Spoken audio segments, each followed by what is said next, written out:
The new iPhone 17 Air is a magnificent example of design built on compromise, and this is its complete design analysis. At first glance, the rest of the iPhone lineup has barely changed, but in reality, we are witnessing a fundamental shift in the positioning of every single device. And the key to understanding this shift is a quote from Steve Jobs. "Design is not just what it looks like and feels like, design is how it works." I couldn't agree more.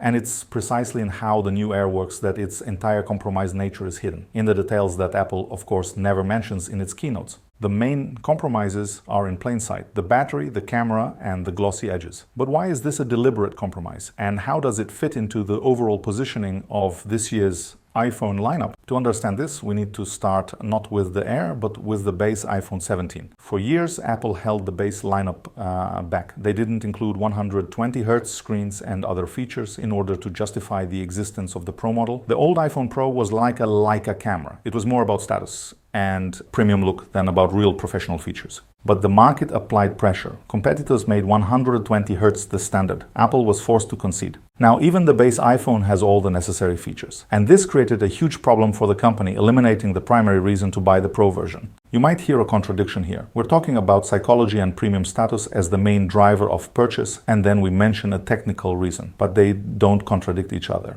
Our cognitive functions are structured in a way that most people are unwilling to admit to an irrational purchase. They need justifications and rationalizations. This is despite the fact that subconsciously the irrational expenditure of resources has been the main sign of premium status throughout human history. But that's how we're wired, how our brains and our culture are wired. And Apple is one of the most thoughtful companies when it comes to design, and this design includes everything. The look, the features, the positioning, the words used to describe it, all of this forms a sufficient justification for people to overcome their barriers to purchase. And with the arrival of the new screen on the iPhone 17, a problem emerged that sounds like this. How do you sell premium when your base phone is already magnificent? The old method of differentiation no longer works. A fundamentally new way to distinguish an elite model and make people pay extra for it is needed, and I think Apple's solution is quite brilliant. First, the iPhone Pro completely changes its positioning. It becomes function more than form.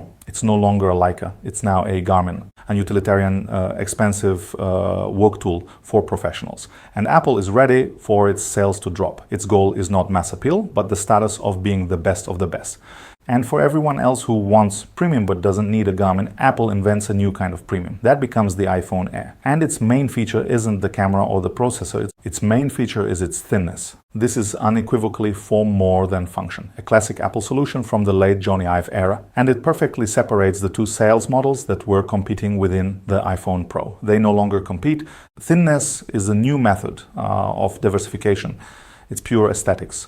And the compromises we'll discuss. The weak battery, the impractical edges are not flaws. They are the deliberate price for this new ultra-thin premium. It's the price of status. And its irrationality and technical compromises add even more to the value of its positioning. As I said, the irrationality of expenditure is one of the main signs of premium. Do you know how medieval barons showed their status? They would cook a boar on a spit. This cooking method required a huge amount of firewood, which was not cheap, and several days of continuous manual rotation over coals by a relay of servants. And the dish wasn't even that delicious. The point was that it was incredibly expensive to prepare in total and therefore completely irrational. So a boar on a spit is the medieval version of the iPhone Air. Now let's look at the price of this new premium. Apple has never released a glossy phone that didn't look terrible in everyday use. Therefore, the titanium polished to a mirror shine on the edges is, of course, a direct path to getting scratched up, hence the new cases.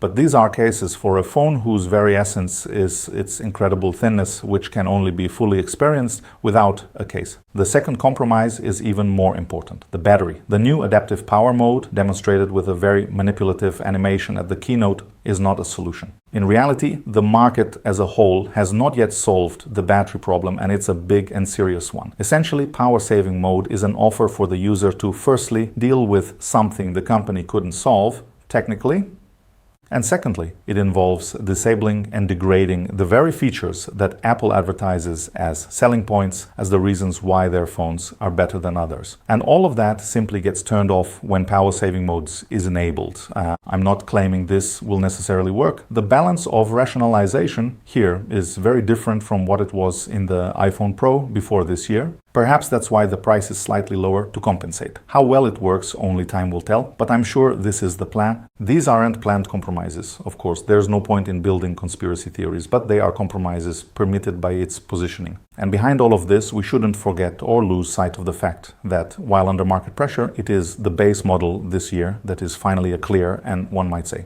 perfect balance of form and function. By the way, I wrote about this on the day of the keynote in my digest. It's a free newsletter for designers where I share links to materials I find during the research phase for my videos. Link in description.